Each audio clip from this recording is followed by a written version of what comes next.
Hai sobat tanaman, apa kabar kalian? Subur semua kan? Tambah jijai kan dengan pembukaan saya ini? Jika sobat tanaman semua menyaksikan tanaman di depan saya ini, pasti yang ditanyakan adalah, di pupuk apa sih kok bisa berbuah? Media tanamnya apa sih kok bisa berbuah? Cara pemangkasannya gimana sih kok bisa berbuah? Pruningnya seperti apa sih kok bisa berbuah? Maksudnya masih berbunga ya, belum berbuah. Nanti saya update lagi kalau misalkan bunga dari mangga ini jadi. Kalau sobat tanaman semua menyaksikan tanaman di depan saya ini, jadi rahasianya itu bukan pruningnya, rahasianya bukan pupuknya, rahasianya itu bukan perlakuan terhadap tanamannya. Jadi jika sobat tanaman disuguhkan di YouTube pendek berbuah itu pasti penasaran, terus akhirnya tanya-tanya pupuknya seperti apa. Rahasianya bukan hal-hal semacam itu.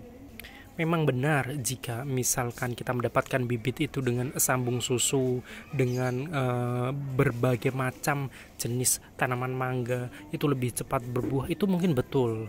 Tapi satu hal yang perlu diingat, dan yang ini benar-benar pasti mujarab ya, yang tokcer sekali, rahasianya adalah DNA dari tanaman. DNA maksudnya dalam hal jenis dari mangga tersebut, bukan hal-hal lain seperti pupuknya, media tanamnya, bukan itu hanyalah seperti trigger saja, itu hanyalah trigger, itu hanyalah penunjang, tapi yang paling utamanya adalah DNA atau jenis tanamannya. Istilahnya adalah bakatnya. Kalau bakatnya genjah, dia hanya diberi sedikit sentuhan, dia akan berbunga. Dan salah satu yang tergenjah itu adalah tanaman di depan saya ini, yaitu cokanan. Semua pasti setuju cokanan. Ada lagi yang namanya mangga cok babun, terus mangga satu lagi okyong atau namdokmai. Namun namdokmai di tempat saya atau cok babun di tempat saya belum berbunga. Kalau cok babun itu karena masih dalam masa penyesuaian dengan tanahnya. Tapi kalau mangga okyong ini sudah berbunga dan pohonnya hanya setinggi 1 meter. Ini saya tunjukkan, dia berhimpitan dengan pohon jambu, pohon anggur, dan pohon jeruk, delima. Nih, kondisinya seperti ini. Medianya ini tanah padas ya, tanah wadas, tingginya hanya 1 meter. Memang kebetulan kemarin hanya 1 kali saya semprot dengan gandasil, terus bawahnya saya pakai MKP KNO3. Tapi ini juga saya perlakukan terhadap mangga okyong atau mangga namdokmai. Tapi namdokmai masih belum berbunga, pernah berbunga sekali tapi ini tidak berbarengan. Mari kita lihat tanaman mangga cokanan yang satunya untuk membuktikan bahwa saya tidak mengada-ngada. Sebelum kita lihat cokanan yang satunya, kita saksikan dulu tanaman mangga cok babun di depan rumah. Ya, barangkali ada yang belum tahu daun cok babun itu seperti apa, karena di toko-toko marketplace yang menyediakan mangga cok babun itu mereka hanya kayak dropship gitu ya, dan mereka tidak tahu daunnya seperti apa. Mari kita lihat dulu. Ini mangga cok babunnya yang masih adaptasi dengan keadaan tanah di sini. Setelah di grounding, sebenarnya ini sudah ada sebulan, tapi mulai menunjukkan semi ya, trubus ini. Mulai menunjukkan trubus, daunnya seperti ini. Ini belum berbunga karena masih adaptasi. Ini sebenarnya juga genjah juga.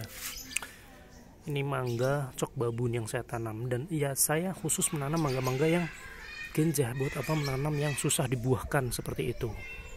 Dan ini adalah mangga cokanan yang saya sambungkan dengan mangga okyong atau mangga namdokmai. Dan mangga namdokmai sendiri kebanyakan belum mengeluarkan bunga, tapi ini semuanya yang bunga adalah trubus dari pucuk-pucuk daun mangga cokanan. Nih, 1, 2, 3 di bawah sana, 4, 5, 6, dan masih kelihatan ini 7 nih, 8, 9 ada nggak ya? Sekitar 8 ya minimal. Dan ini adalah sambungan, padahal ini satu pohon,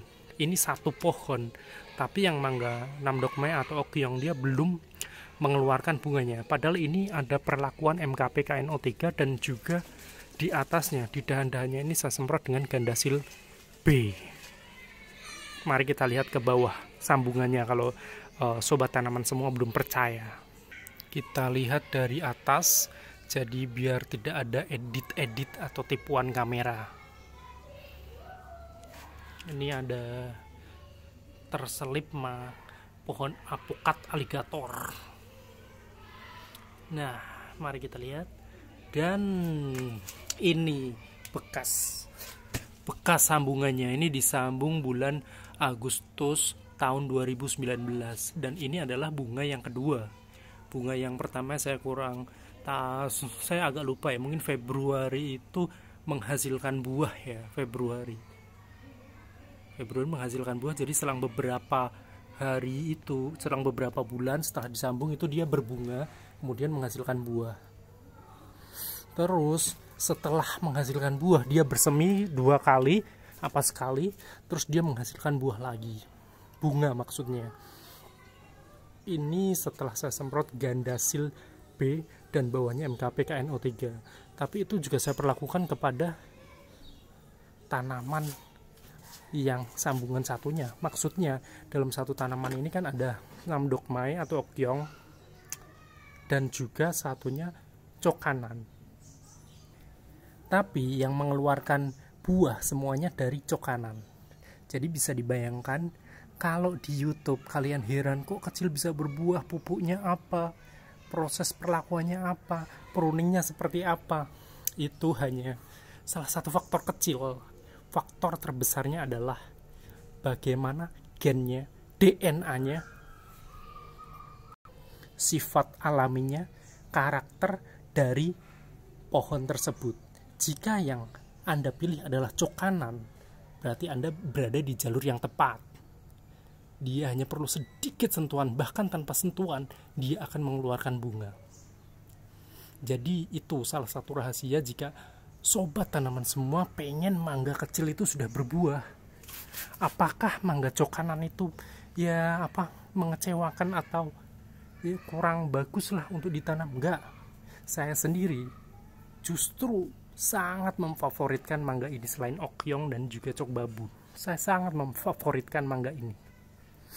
Karena mangga ini manis, enak, kekurangannya hanya kecil, tapi buahnya banyak sekali. Hampir di setiap pucuk-pucuk dari tunas itu dia mengeluarkan bunga.